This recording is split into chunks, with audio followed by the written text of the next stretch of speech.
If your career has experienced a major hit, maybe you've been passed over for a promotion again, or burnout forced you to slow down, or there's this toxic boss that damaged your confidence and you're yet to recover, or you had to take a sabbatical to focus on your mental health and now you feel a bit behind, or maybe you just got back from your maternity break and a lot has changed in the company and you feel invisible. It could even be the restructuring in your organization that actually left you on the outside looking in and you're feeling a bit lost.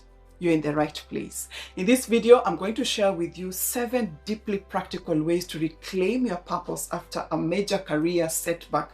And this is especially for you if you are in that in-between season where you know that you cannot go back to who you were, but you're not fully clear on your next step career-wise.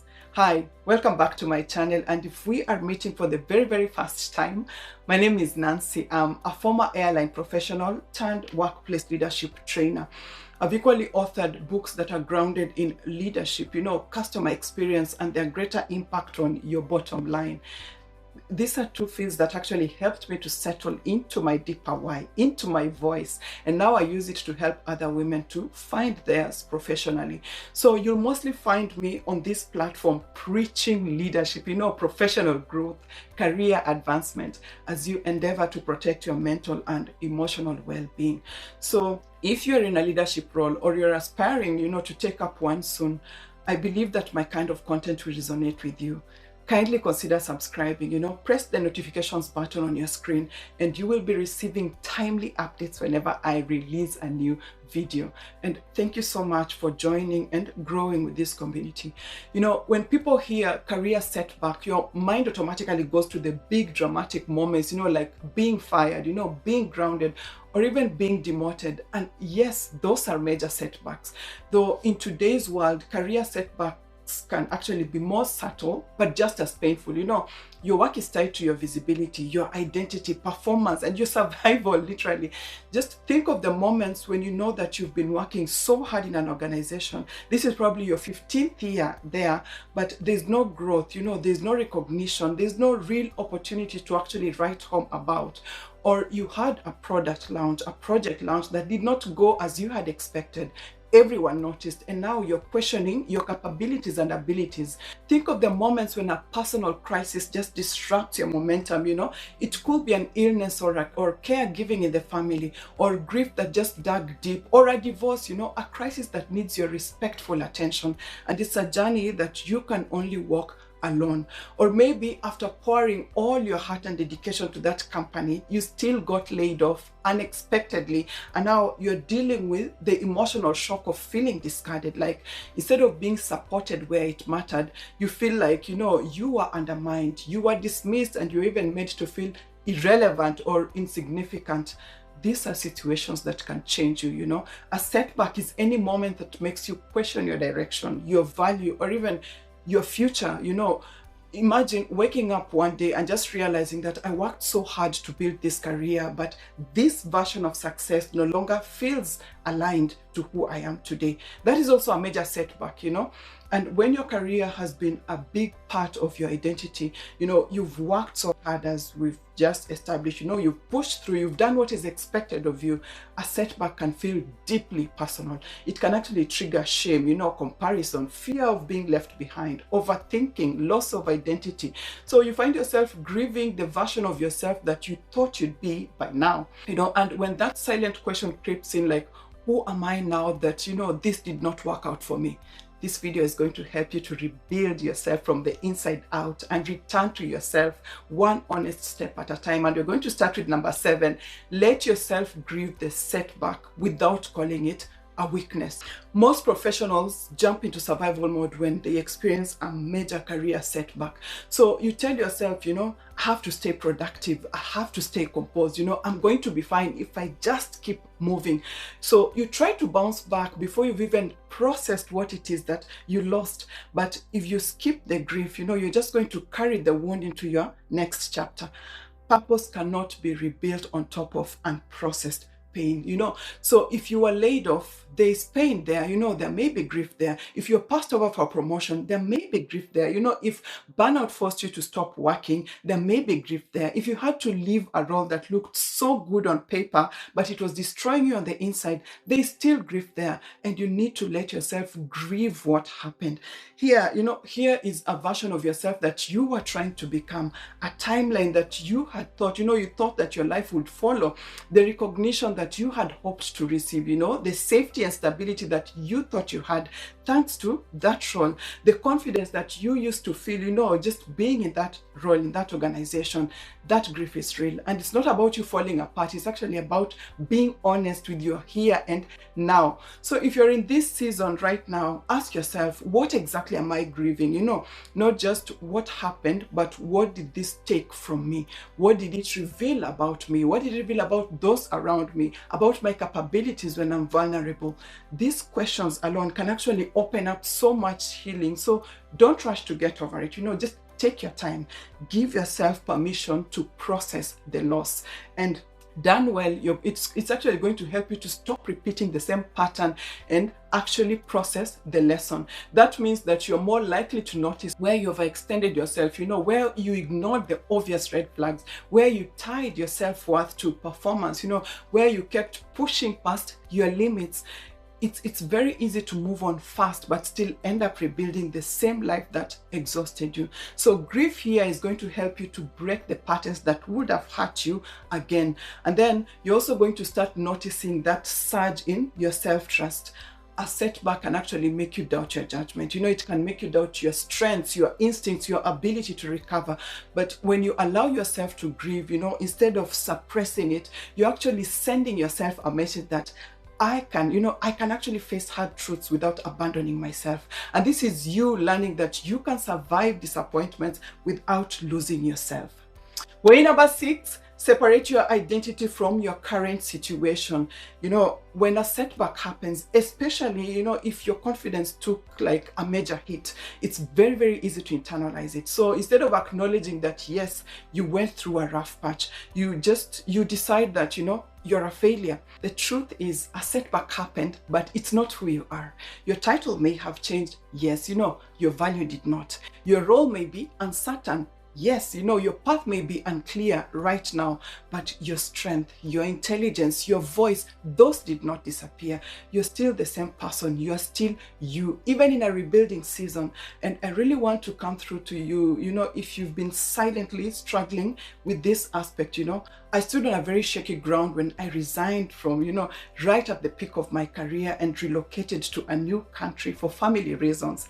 I had to start from square one. I had to go back to ground zero because nobody knew me here. And your potential, the potential you carry, but that is not enough to automatically open the doors that you want. So I missed my former job, the work culture, but I could not go back.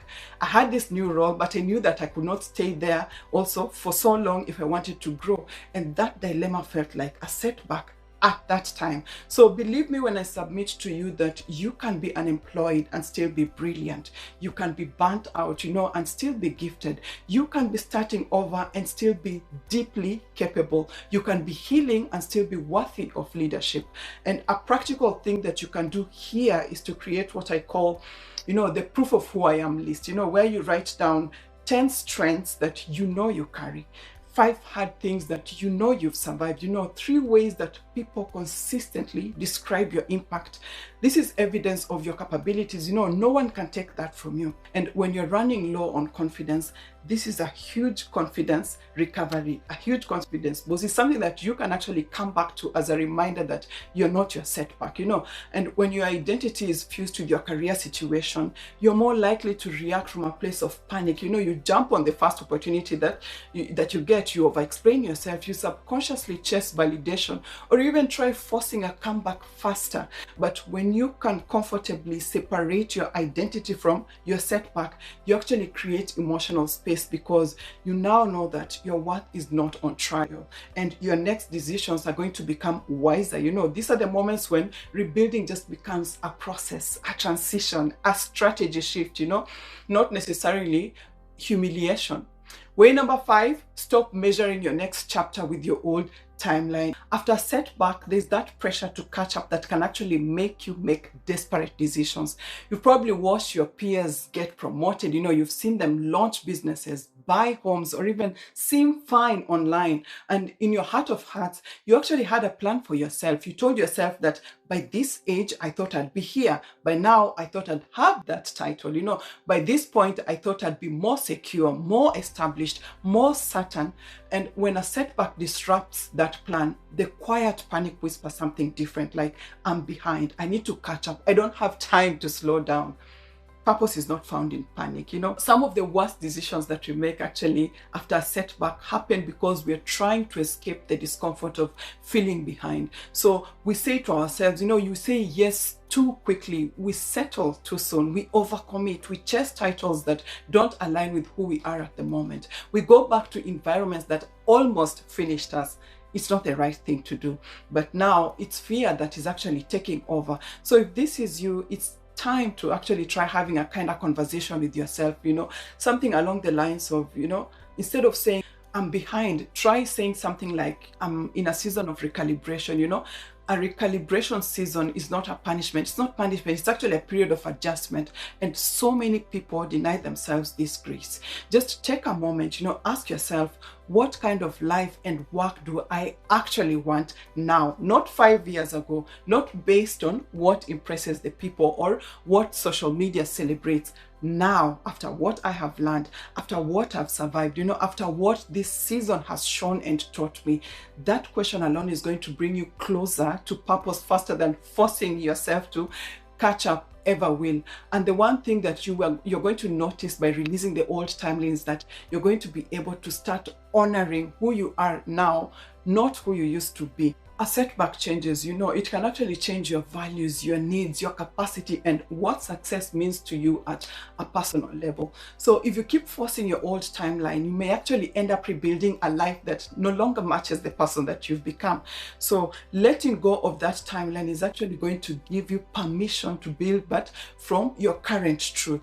And it's also going to, it's equally going to give you peace in the middle of uncertainty.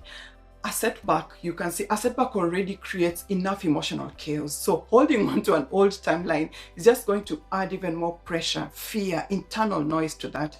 Releasing it means that you stop fighting reality, and that is what is going to create peace, even before everything else is figured out. Way number 4, reconnect with what drained you and what gave you life. Setbacks can become clarity moments. So instead of interrupting your path, you find that they end up exposing what was already not working. Imagine a case whereby, you've been high functioning for a long time in that organization. You looked fine. You were performing, producing, handling your role like a pro. And sometimes we don't realize just how much a role, a culture, a pace was actually costing us until something forces us to stop. And then you realize that on the inside, you are already tired, you are disconnected, resentful, numb, overextended. Losing something can reveal to you what was actually costing you your peace. So instead of only asking, how do I recover? Ask yourself, what was actually draining me in that season? And then take it a step further and ask yourself, what is it that actually made me feel alive, effective, meaningful? Do a simple 2-column exercise where on one side you note down what drained me. Was it constant urgency? Was it lack of support, toxic leadership, unclear expectations, being undervalued, overcommitting to work that did not align with my strengths? Just list whatever it is that comes to mind. And then on the other side of the paper, write down what gave me life. Was it mentoring people, problem solving, strategy, creating systems, leading with empathy, building something meaningful, having autonomy, working in calmer environments? This is purpose data. And you're going to see that purpose is not some mysterious thing that you need to find. It's already been showing up in the moments where you felt most like yourself. The setback just gave you the pause to notice.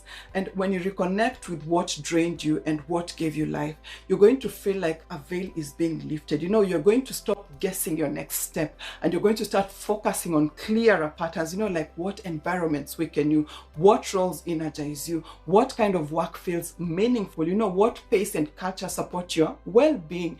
And this is you making your next chapter very intentional. Way number 3, Rebuild purpose through small commitments, not the big declarations. You don't need to know your full life purpose to start moving again. After a major setback, there's often that pressure to figure everything out immediately, like what's my next big move? What am I supposed to do now with my life? Which direction should I follow? Which direction should I take? That pressure can actually make you freeze, and if you don't have a clear answer, you're going to feel even more stuck. Purpose usually comes back in small, honest commitments that we make, the tiny steps that help you to trust yourself again.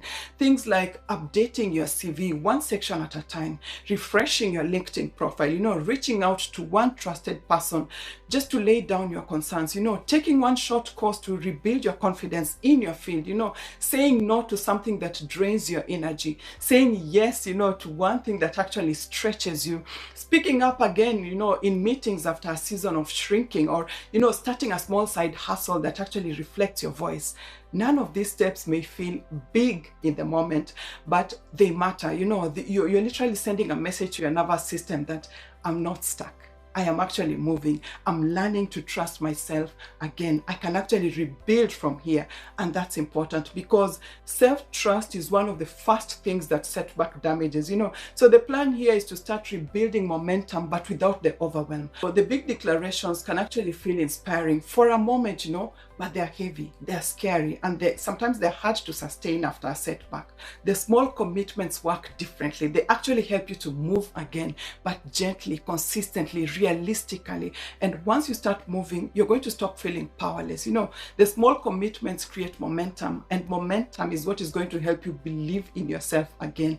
That moment when you keep just one small promise at a time to yourself. So don't underestimate the small commitments. They're rebuilding you from the inside out. Way number 2, let your setback refine your standards. This is where you move from proving yourself to actually protecting yourself. And most professionals come out of a painful season just asking themselves, how do I recover from here? That's a fair question, but a more powerful one would be, what will I no longer tolerate? Because if a setback teaches you nothing else, it's actually going to teach you where your boundaries were too loose, where your needs were actually ignored, and where you kept abandoning yourself just to keep things working. This is where purpose becomes deeply, deeply personal. It's your way of putting your fine print, on how you want to live while you are achieving your purpose. And the idea here is that you raise your standards, not your goals, your standards. So maybe your new standards can sound something like, something along the lines of, I'm no longer normalizing environments that actually hurt my mental health. Overfunctioning is not synonymous with excellence in my book. I'm going to step away from spaces where my contribution is actually used, but my voice is dismissed. I'm done chasing, titles that actually cost me my peace of mind. And no, I will no longer remain the strong one in the room while I am quietly drowning. A major setback can become, the moment where you stop settling. That is growth, that is wisdom, that is purpose maturing. So note down the non-negotiables for your next chapter, something along the lines of, emotional safety, supportive leadership, healthy boundaries, fair compensation, meaningful work, flexibility, room to grow, alignment with your values. These are the moments that actually turn your pain into discernment. And the one thing that we have seen in this video is that a setback can leave you hurt. But if you let it refine your standards, it's actually going to make you wiser. You're going to start recognizing faster, like, what's a red flag, what's a performative support versus real growth, what looks good but is going to cost me so much in the end. And instead of being careful, now you're going to become discerning, and discernment is actually a leadership strength. Way number 1, use your story, do not hide it. The very thing that actually made you feel broken may become that which makes you powerful and deeply relatable. You probably heard your own coaches, your own mentors say this. And I know that after a season of pain or discomfort or major setback, the instinct is often to hide, to keep it private, to move quickly, to act like it did not affect you, to present a very polished version of yourself while you're still hurting underneath. But people don't connect most to perfection. They actually connect to truth. You went through a furnace, you went through a hard moment, and now you're actually owning your journey. pain, when processed, can actually create depth. It deepens your empathy. It creates discernment. It creates emotional intelligence. It creates the kind of wisdom that people can actually trust. And if you're already in a leadership role, you know that people are looking up to you. Real leadership is not just about performance, it's actually about presence, about self-awareness, integrity. It's about being able to lead others through uncertainty because you know what it feels like to be in it. Your story matters, not necessarily because you owe the world, everyone, the details. You just don't have to carry the shame about what you survived. You can actually reframe it like, instead of I failed, try something like I went through a difficult season that changed me. It taught me how I want to lead, how I want to work, how I want to live moving forward. Or instead of I lost my way, try saying I'm coming home to myself. And at this point, you're going to discover that purpose goes beyond titles. It's about a new relationship that you are creating with yourself, and that changes everything. Sometimes the chapter that literally feels like a breakdown is actually the one that brings you back to yourself. So please let me know in the comment section, of these 7 that we've actually discussed, which one do you believe you need the most right now? What setback are you reclaiming your purpose from? And I hope that you received value from this video, and if you did, please type yes also in the comment section, and also where you're watching from. And then feel free to share it with a friend or two who stand to benefit from my kind of content. And also, if you are actually enjoying this content, consider hitting the subscribe button, press the notifications button on your screen, and you will be receiving regular updates whenever I release a new video. And then take a moment to have a look at the video on your screen next, on the truth behind emotional leadership. It actually goes hand in hand with this video, and it's going to shed light on certain aspects that I have discussed here. Thank you so much for your company, and see you on the next one. Bye.